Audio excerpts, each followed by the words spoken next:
皆さんこんにちは。Speak Japanese Naturally Podcast のふみです。このチャンネルでは日本語や日本文化について紹介します。チャンネルメンバーシップもやっています。上の方のプランに入っていただくと週に1回特別なエピソードも聞けます。よかったらぜひご検討ください。で、先週は花粉症で目が腫れてて動画なしのものでした。動画というか映像なしのものでした。で、今回はあの時よりは少しマシなので、顔つきで撮っています。皆さん優しい言葉をありがとうございました。外に出なければひどくならないので、しばらく外にできるだけ出ない生活をしようと思っています。今日のテーマですが、今日のテーマは上手な会話の仕方です。で、この中でとっても大事な相槌についてお話ししたいと思います。その会話がスムーズにいくためには相槌が大事です。会話って自分がずっと喋ってればいいというものではありませんよね。聞くのも大事です。で、聞いているっていうことを示すために相槌をします。相槌を打ちます。相槌っていうのは、うんうんとか、とか、へえ、そうなんだ。こういうリアクションですね。で、今日はですね、その相槌のタイミングの重要さっていうことをまず最初にお話しします。で、それからどんな相槌があるか。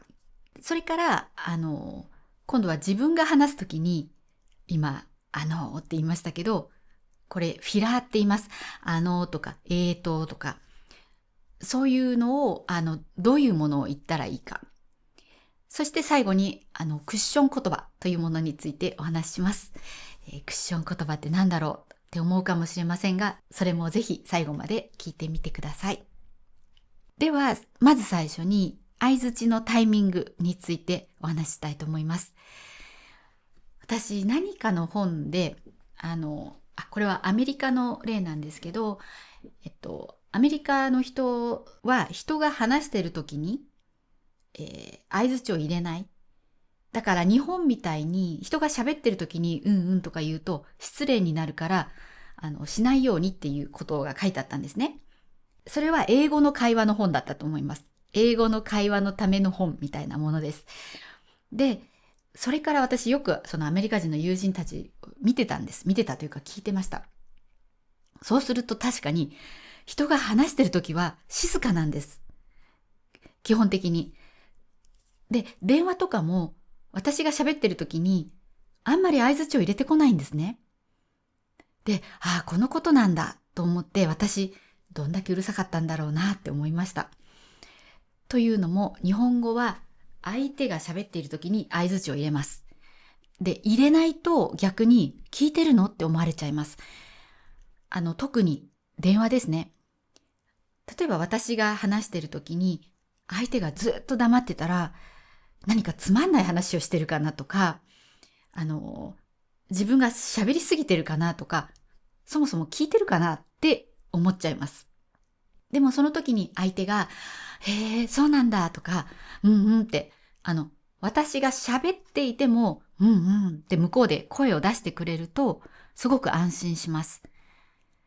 ズームとか、あと、面と向かって話してる時、実際にその場で相手がそこにいるんだったら、反応でね、わかるからまだいいんですけど、電話で相手の顔が見えなかったら、やっぱりたくさん相槌を入れてほしいって思います。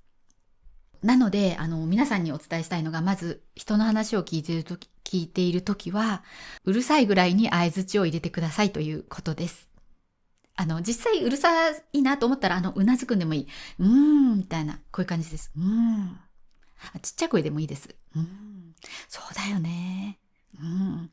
これが大事です。では実際にどんな相槌があるかという話です。ですね、ちょっといくつかあります。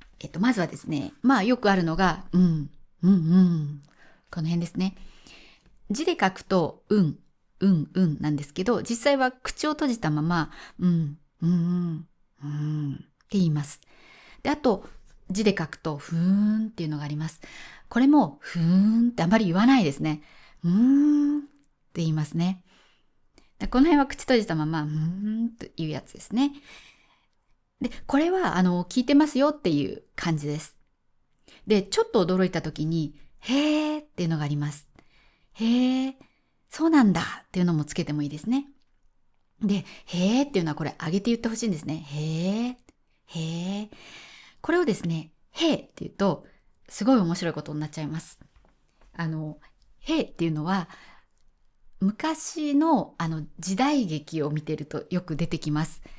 時代劇っていうのは、それこそお侍さんの格好をした人たち、着物を着た人たちが出てくるドラマです。で、そういうドラマでは、召使いの家来の人たちが、へって言います。特に、男性も女性も言いますね。そこのお家の奥様とかね、旦那さんが、なんとかしときなさい、さいよとか言うと、へみたいな感じで返事をします。なので、へーじゃなくて、へーって言っちゃうと、急に頭の中にその時代劇が浮かんで、ちょっと面白いです。で、私は最初に、会社に勤めた時、最初の1年間ぐらいお客様センターというところにいました。お客さん相手の仕事をしてました。で、時々電話対応の仕事もありました。あんまりなかったんですけど、私は。で、ただその電話で話を聞くときに、はい、はいってこう返事をするんですね。相槌を入れます。そう、丁寧な相槌は今みたいに、はいとかです。で、うんって言わないですね。で、はいって言いながら、ずっとはいだと、つまんないかなってちょっと思ったんですね。あと、もしずっとはいばっか言って聞いてないって思われても嫌だなと思って、私は時々そこに、っていう相槌も入れてました。はい、はい、そうですよね。みたいな、そういう感じですね。で、ある時その、はいとが混ざって、へって言っちゃったことがあったんですね。すっごい恥ずかしかったです。お客さんの反応はちょっとね、全く覚えてないです。でも、どうだったかな、笑ってたりとかはなかったと思います。もう私の中ですっごい恥ずかしくって、それ以来、もうはいとを混ぜるのやめようって思いました。はいだけでしました。もうはい。はいしか言わない。たとえつまんないと思われてもはいしか言わないっていう感じで、はいって言ってました。今となってはいい思い出です。で、そうですね。じゃあ、あとそういうへーっていう相槌があって、あと、そうなんだっていうのは、これは新しい情報をもらって、相手がなんとかだって言った時に、そうなんだねっていう時に、へーそうなんだって言いますね。あと、なるほどっていうのがあります。これは、相手の言ったことに納得したりとか、そうなんだって思った時に、なるほども使えます。で、ただ、なるほどが目上の人に使うと失礼だっていう話もあります。目上の人っていうのは自分より立場が上の人とか、年が上の人のことです。で、そういう場合には、なるほどで止めないで、なるほど、そうなんですねって続けると丁寧に聞こえます。だから勉強になりましたって時には、なるほど、そうなんですねって言います。で、今の勉強になりました。これはですね、もう話の最後とかに、なるほど、勉強になりましたって言えばすごくね、言われた方はいい気持ちになります。よかった、相手の勉強になるようなことを言ってしまった。すごくいい気分になるんで、なるほど、勉強になりました。ぜひ使ってみてください。あんまり5回も6回も1回の会話で言うと良くないです。最後の、さようならの前に、今日は本当に勉強になりましたとかっていうのがいいですね。あと、確かにっていうのもあります。確かにっていうのは、相手が言ったことに、確かにそうだよねって時に、確かにって言いますね。で、もちろんまた目上の人だったら、確かにその通りですねとか、確かにおっしゃる通りですのように言うといいですね。とにかく、はいとか、うんとか、そういうのを、言っていきます。で、もう被せるように言っていきます。そう、被せるように言うについて、被せるっていうのは相手の話が終わる前に言うってことです。で、それについてはすごく面白いことを読みました。この本、会話の 0.2 秒を言語学するっていう本なんです。これ、YouTube でゆる言語学ラジオっていうチャンネルがあります。で、そこでは、言語学についてゆるく話すというコンセプトでやってます。ゆるくっていうのは、例えば、大学の授業はゆるくないです。あれはもう厳しく固くしっかりやりますね。でも、ゆるく勉強するって言ったら、そんなに本気ではなく、楽しみながら、時間も別にいつまでにテストがあるとかではなくて、自分のペースで勉強するっていうのが、ゆるく勉強するですね。だから、ゆる言語学ラジオっていうと、そういうガチ。ゆるの反対はね、ガチですね。ガチじゃなくて、ゆるく、やりましょうっていうものです。ですごい面白いので、いつも見てるんですけど、そのチャンネルでは、話し手と聞き手がいます。で、話し手の水野さんっていう人が書いた本なんですね。これがすごい面白かったんですね。で、会話の 0.2 秒を言語学する。言語学っていうのはその言葉について勉強する学問です。で、じゃあ会話の 0.2 秒って何って思うと思うんですけど、これは相手が何か言った時にそれに対して聞き手が反応する時間だそうです。だからその 0.2 秒の間にというか聞きながらその内容を理解して自分はこういうことを言おうって思って実際に言葉を出す。それまでが 0.2 秒。平均ですね。っていうことです。で、その間にどんなことが行われるのかっていうのがこの本に書いてあるんですね。で、今回お伝えしたかったのが、日本語はこれがものすごくもっと早いんだそうです。これは 0.2 秒ですね。これは平均値です。世界の言語の。で、世界の言語って言っても、世界には6000語とかあるって言われているんで、もちろん全部は取ってなくて、多分、ちょっと何語かは忘れちゃった。そんなに100もないと思いますけど。でも日本語はなんと何秒で返事してると思いますか？なんと0.007 秒です。何倍っていう感じですね。これが一般的な平均で0.2 秒。でも日本語は 0.007 秒だそうです。つまり終わった途端に喋ってるんですよね。で、しかもこの場合はイエスかノーで答えられる質問をした時の返答だったそうです。だから、イエスかノーじゃないものであれば、もうちょっとかかる可能性がもちろんあります。で、あと、もし、それがイエスかノーで答える質問じゃなくて、単に相槌を入れてくださいだったら、多分、喋り終わる前から、うんうんって言ってると思います。そう、だからね、これすごい面白かったんですけど、喋り終わる前から相槌は入れるっていうのが、基本です。だからですね、例えば、私のこのチャンネルでも、皆さんインタビューをいくつか見たことがあるかもしれません。インタビューを3本ぐらい出してます。で、そのインタビューで毎回私が気をつけてるのが、相手が話し終わるまで黙ってよっていうことなんですね。なぜならば、それは勉強している皆さんにとってとっても聞きにくいものになるから。で、実はそれ、こういう勉強用の日本語のポッドキャストとかを作ってる人はみんな気をつけてると思います。インタビューの時は相手が喋り終わってから喋るって気をつけてると思います。あとさっき言ったゆる言語学ラジオの人たちも、ここに書いてありましたけど、やっぱり相手が喋り終わるまで、喋らないようにする。これは気をつけて直すようにしているそうです。逆に言えばですね、気をつけないと出ちゃうんです。だから本当にこう盛り上がると、やっぱり相手が喋り終わる前に私喋ってます。で、ぜひ見てみてください。あかね先生、一番新しいのがあかね先生とのインタビュー。あれでも、私ね、やっぱどうしても出ちゃってます。最初の方はできるだけ気をつけてます。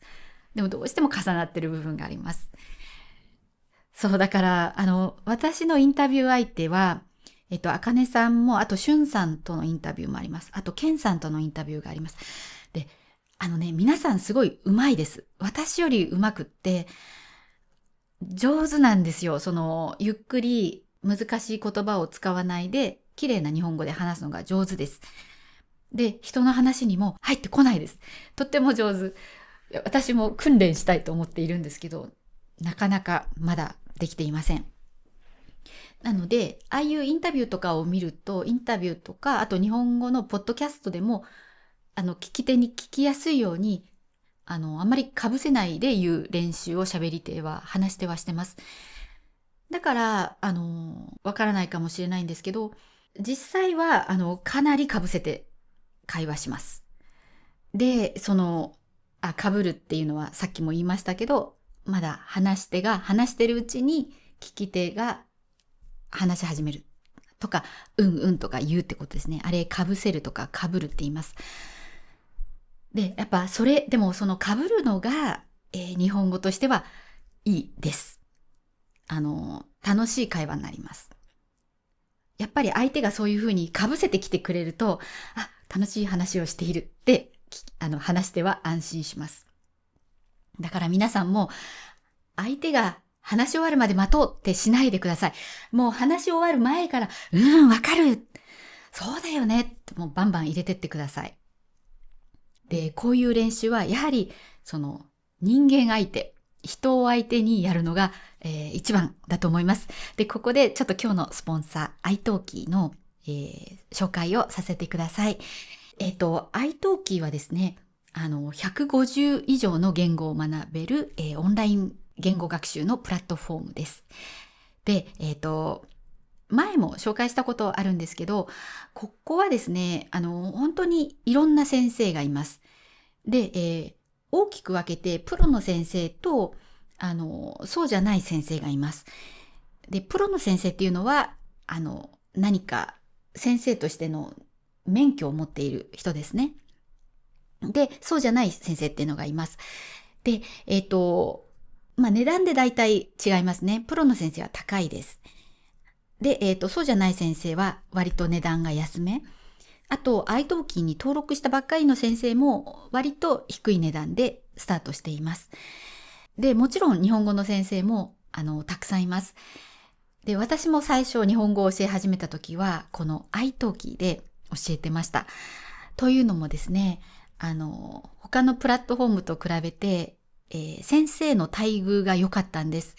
待遇っていうのは、先生をどう扱うかですね。具体的に言えば、パーセンテージですね。先生に入ってくるお金のパーセンテージが一番大きかった。あと、そんなに厳しくなかった。割と好きなようにできるなっていうのもありました。だから、ここでやろうって思って、しばらく教えてました。で、自分が教わる側になってからも iTalki を使っています。というのも、私自分はいい先生だと思ってるんですけど、だからいい先生は iTalki に登録するって思ってるからです。そう。だから、自分がそこでなんで iTalki で働いてるかって考えたときに、やっぱ一番良かったからなので、そう思う先生は働いてるかなっていうふうに思っています。なので、いい先生を見つけたかったら、iTalki かなりおすすめです。で、初めて登録したときは、先生を、お試しすることができます。お試し価格っていうのがあって、それで、何人かの先生との相性を試すこともできます。やっぱり、どんなにいい先生でも合う合わないあるじゃないですか。私はですね、穏やかな先生が好きです。で、あと年齢で言うならば、できれば私と似たような年齢の人に教わりたいなってちょっと思うんですね。それとか、ただ、それなら全ていいってわけでもないじゃないですか。だから、やっぱり、例えばね、一人二人で諦めないでほしいなと思います。三人とか四人とか、何人か取っていくうちに、きっと、この先生だったら何回も話したいとか、そういう人が見つかると思うので、ぜひこの機会に始めたいと思う人は、ぜひ登録してみてください。私のリンクから行ってもらえると、iTalki のクレジットを10ドル買った時に5ドルの、バックがあります。で、あとそこから行ってもらえるとスポンサーのお仕事をもらえたりするので、私自身がとってもありがたいです。なので、会話を始めたい、練習を始めたいと思ったらぜひやってみてください。で、その時にですね、相槌の練習をしたかったら、相槌の練習をしたいってちゃんと伝えてください。先生は生徒さんからこういうことをしたいって言われる方が楽です。そうじゃないと、この生徒さんのために何をすればいいかなってすごくいろいろ考えるんですね。でも、これがしたいって言ってもらえると、すごくわかりやすくて、その準備ができます。だから相槌の練習がしたい時には相槌の練習がしたいですって先に言っておくといいです。あと、もしかしたら先生が、私生徒さんが喋ってる時に喋らないようにしてるんですね。邪魔しちゃうから。だから、例えば私には相槌の練習がしたいって言ってくれないと、私、生徒さんが喋ってる時に黙ってる可能性があります。なので、ぜひしたいっていうふうに伝えてください。で、この相槌が、すごくスムーズにできるようになると、喋ってる方も楽しいから、その会話がずっと盛り上がります。では次に、今度は皆さんが話すときですね、どんなフィラーを使うことができるかです。フィラーっていうのは、とか、っていうのはあります。で、さっき、日本語だと、そのこれは 0.2 秒ですけど、0.007 秒で反応してるっていうような話をしました。で、反応はするけど、まだ答えが出てこないときありますよね。例えば、明日時間あるって、明日一緒にランチしないって言われたとします。で、その時に、明らかに暇だったら、ぜひぜひ、どこ行くぐらいな感じですぐ返事できますけど、どうだったかなってちょっと思うかもしれないじゃないですか。すごく行きたいけど、本当に私は昼間空いてたかなってちょっと思ったとします。そういう時は、まず、とにかくね、って言いますね、よく。いいね。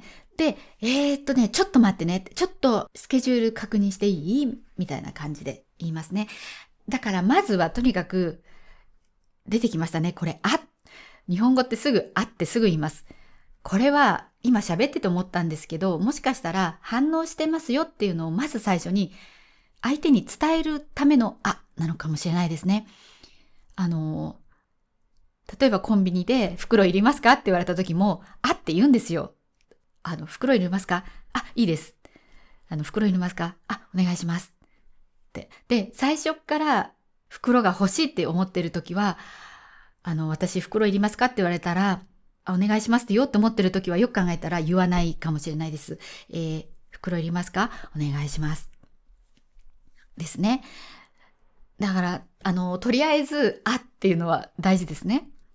で、あと今このでっていうのもあるんだけど、話を続けてるとき、一人で話してるとき、よくこのでっていうのも言います。で、これは、でっていうのは、それでですね。話が続いてて、それでってとこです。続いてなくても、でって言いますね。で、ってここでまた話を変えるときにも今、で、ちょっとですね、ここで、と、の意味の違いをお伝えしておきます。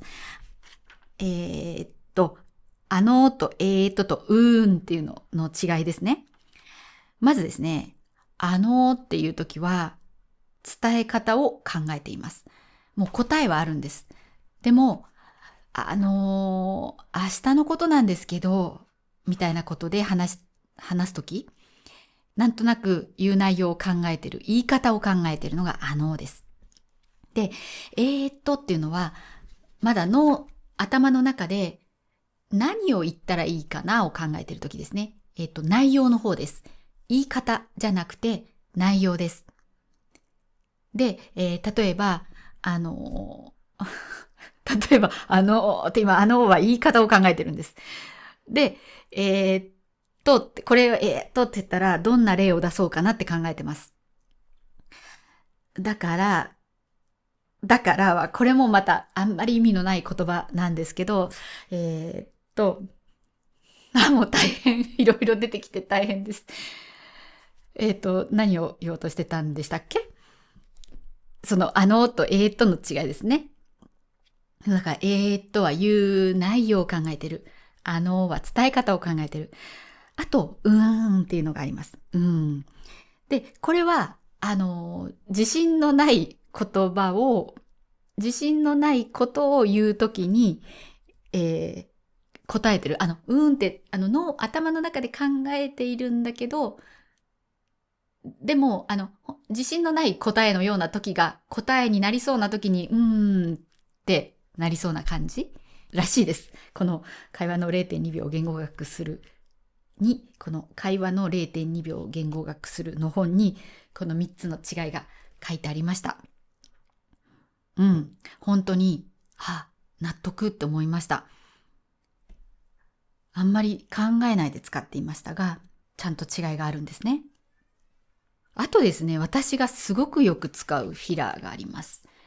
で、これはなんで私が知っているかというと、自分でこういうポッドキャストを編集してるときに何回も言ってるからなんです。一番言ってるのがそのです。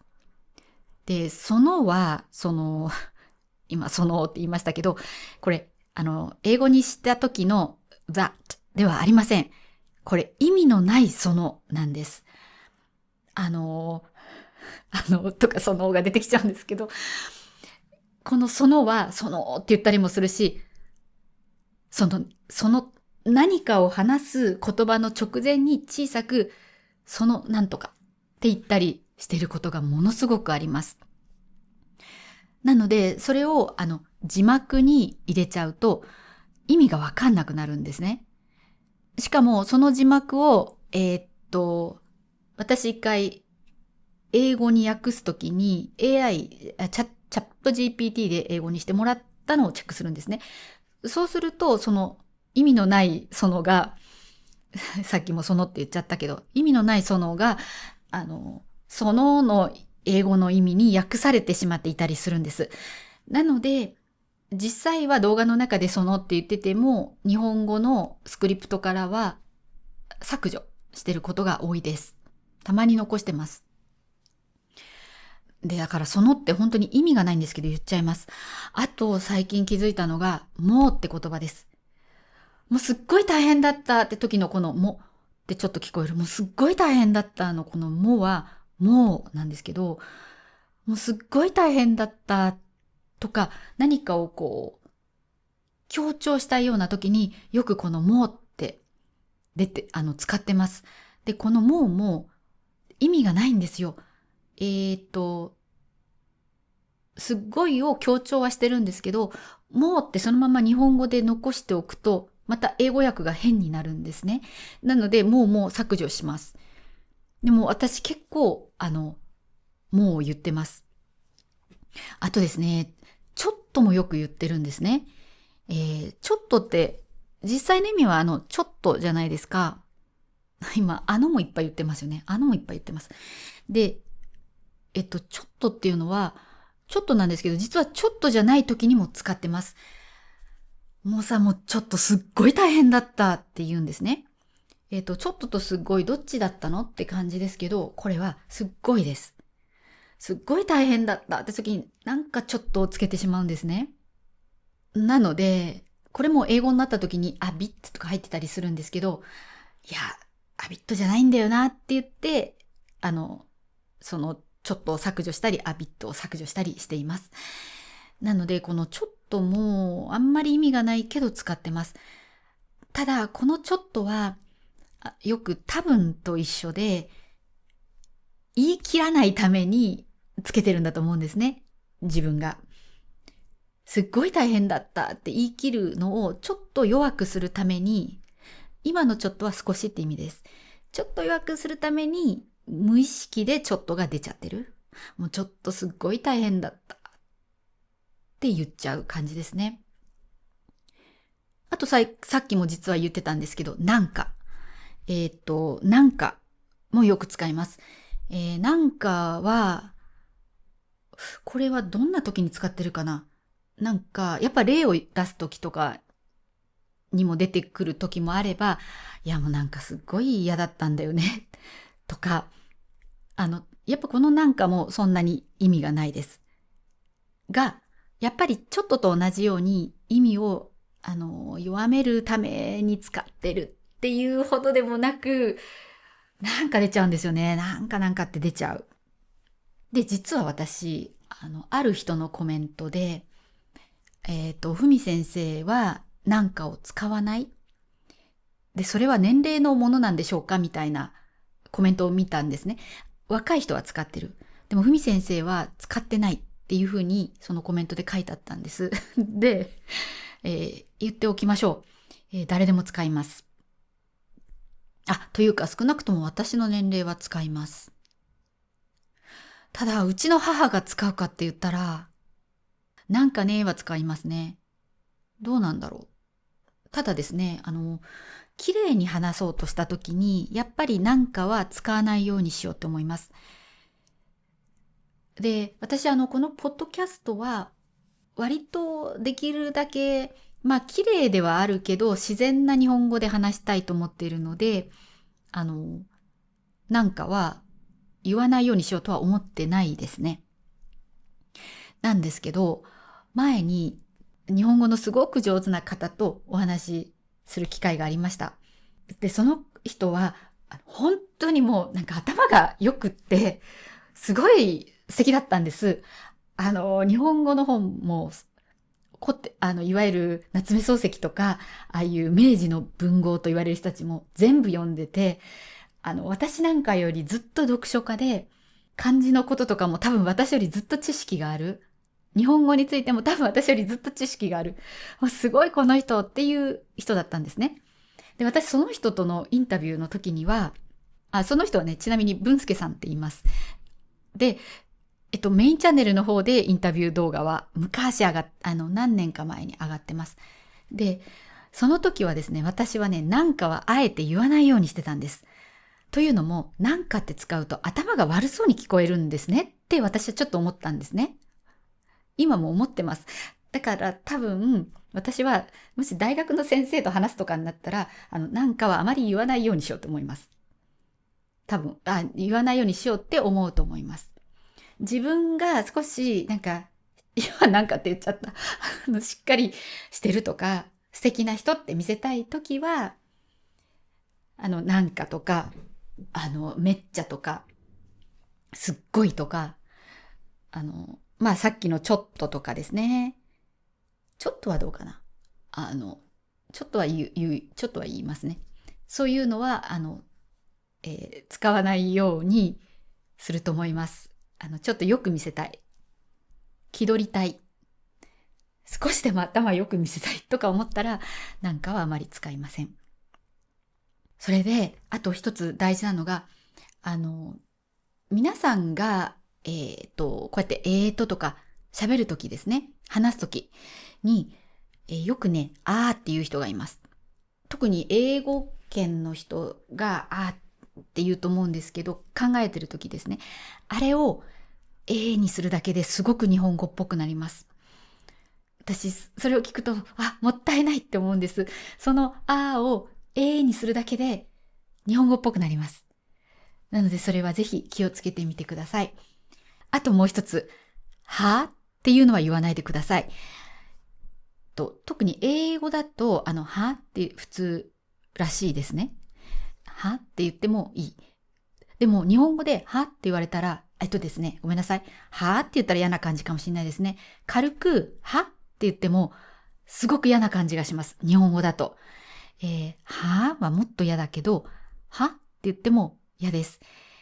これ好きですかはって言ったら、何この人、なんか私悪いこと言ったって思う感じです。だから相槌とか返答としてはは使わないでください。はいはいいです。はいはいいです。でもははやめましょう。良くないです。もしはって言いたいときはそれは何ですかって言いたいんでしょうか。もしそうだとしたら何ですかとか、もう一回言ってくださいとか言ってください。じゃあ最後にですね、クッション言葉についてお話しします。クッション言葉っていうのは、日本語を教える世界では使われる言葉です。ただ一般の人はあんまり知らないと思います。何かと言いますと、クッションって衝撃を和らげますね。バーンってきたやつをクッションだとふわんってなりますよね。そういう感じで相手に与える衝撃を和らげるために使う言葉です。だいたい自分が話すときに、例えばちょっと申し上げにくいんですけどとか、あとちょっと悪いんだけど、仲いい子とかだったら、ちょっと悪いんだけどさ、これしてくれるってなんかお願いするときに使います。ちょっと悪いんだけどとか、あとは、